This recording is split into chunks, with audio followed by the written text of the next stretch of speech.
Il serait difficile de contester la nécessité d'avoir fait du chantier des copropriétés dégradées une cause nationale.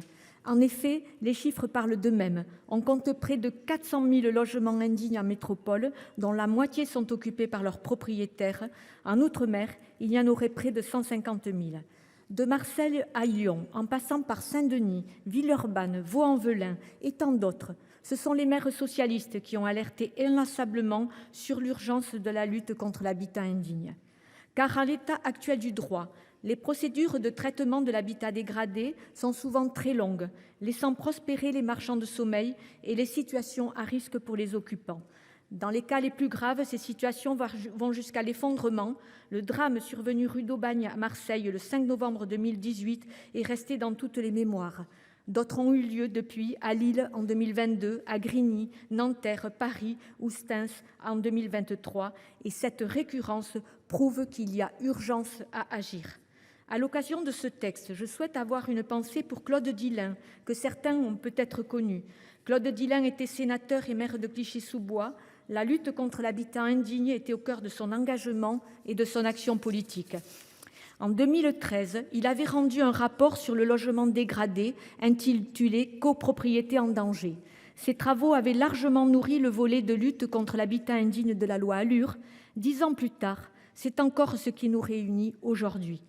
Ainsi, dans cette loi de 2014, plusieurs mesures sont venues renforcer l'arsenal législatif en la matière, mais force est de constater qu'elles demeurent insuffisantes. Et en tant que législateur, il était donc de notre devoir de doter au plus vite les collectivités de moyens supplémentaires et renforcés pour lutter contre ce phénomène qui menace notre cohésion sociale. Je tiens à saluer le travail de la rapporteure qui a simplifié et amélioré ce texte en un temps très contraint. Les sénateurs socialistes, écologistes et républicains l'ont aussi amélioré en commission et je la remercie d'avoir tenu compte de nos amendements, particulièrement ceux concernant les aides aux collectivités. En effet, en prenant appui sur le rapport de Mathieu Hanotin, maire de Saint-Denis, et Michel Lutz, maire de Mulhouse, nous avions en tête 3 objectifs. La consolidation des outils à disposition des maires pour les rendre véritablement opérationnels, la prévention des dégradations le plus en amont possible et le renforcement de la protection des locataires et occupants. Nous avons ainsi étendu les compétences de la commune pour le permis de louer, introduit le transfert de la compétence pour le recouvrement des amendes relatives au permis de louer aux communes et EPCI. Et par ailleurs, l'agence de gestion et de recouvrement des avoirs saisis et confisqués pourra mettre à disposition des collectivités territoriales les biens à titre gratuit. Le texte crée aussi une nouvelle procédure d'expropriation, calquée sur la procédure Vivien, sur les immeubles dont l'état est critique, mais qui peuvent encore être sauvés. Il s'agit donc de rénover plutôt que de démolir. Nous avons également instauré un droit au relogement pérenne pour les occupants qui ne pourront pas réintégrer leur habitat initial et une obligation de relogement définitif si les travaux ne sont pas réalisés.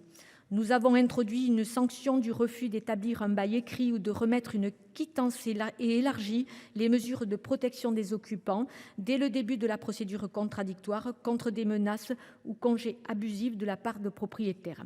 À souligner aussi l'ajout de la rénovation de l'habitat dégradé dans les missions de l'ANCT pour mieux accompagner les maires qui ne disposent pas de l'ingénierie nécessaire pour intervenir dans les petites copropriétés ou encore l'extension à 15 ans de l'interdiction d'acquisition d'un bien immobilier encourue par un marchand de sommeil.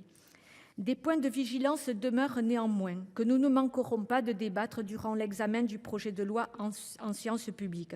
Je citerai en particulier un point. Si je me félicite de la création du prêt collectif, la question du fonds de garantie pour l'ensemble des travaux de rénovation des copropriétés en difficulté doit être reposée. C'était d'ailleurs ce qui était proposé dans le rapport de la Banque des territoires à ce sujet. Il me semble nécessaire, chers collègues, de faire en sorte que ce texte permette d'établir de véritables suivis en amont des logements en déshérence, mais aussi en cours de réhabilitation. Il faut à ce titre donner les moyens aux élus locaux, mais aussi aux préfectures d'assurer ces suivis et de renforcer les procédures de contrôle à leur disposition. Concernant les occupants de logements dégradés, gardons toujours à l'esprit qu'il faut les accompagner et non leur faire porter la responsabilité exclusive des signalements. Les débats qui s'ouvrent aujourd'hui nous permettront donc, je l'espère, de perfectionner encore ce texte qui va dans le bon sens. Notre pays traverse une grave crise du logement. Pas assez de logements à vendre ou à louer sur le marché immobilier, pas assez de logements proposés à des prix ou loyers qui soient abordables et adaptés au pouvoir d'achat de nos concitoyens. Et trop de passoires thermiques alors qu'il nous faut réduire drastiquement les consommations d'énergie et les émissions de gaz à effet de serre. Sur les solutions proposées pour faire face à cette crise du logement, force est de constater que les divergences politiques sont profondes. Et notre groupe socialiste, écologiste et républicain redit ici sa ferme opposition.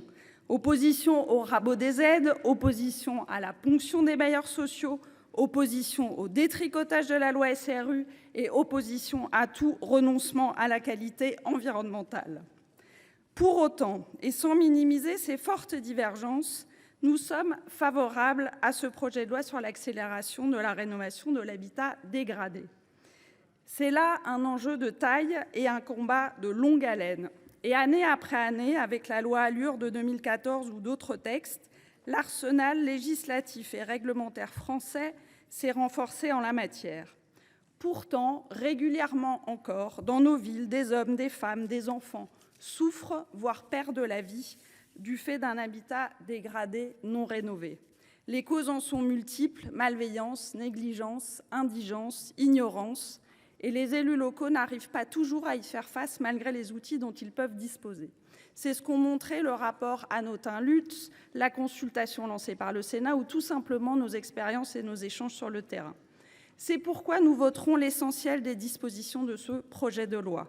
Mais nous proposions aussi d'aller plus loin dans la lutte contre l'habitat dégradé. Largement inspirés de nos discussions avec des collectivités et des associations, nos amendements vont dans l'intérêt des élus locaux, mais aussi des occupants à protéger. Par exemple, nous souhaitons à l'article 3 renforcer l'effectivité de l'expropriation des immeubles indignes à titre remédiable en la faisant mieux coller à la réalité des arrêtés pris par les maires. Dans l'idée également d'intervenir le plus en amont possible, nous proposons d'étendre l'utilisation de l'astreinte administrative à l'égard d'un propriétaire récalcitrant à d'autres cas d'indignité de dégradation, car c'est un outil qui fait maintenant ses preuves. Ce qui fait ses preuves aussi, c'est le bail réel solidaire adossé aux organismes fonciers solidaires. C'est pourquoi nous souhaitons, comme le prévoyait l'article 3 bis A, non seulement que l'expérimentation d'expropriation des parties communes prévue par la loi Allure soit prolongée, mais surtout qu'elle devienne possible pour les organismes de foncier solidaire.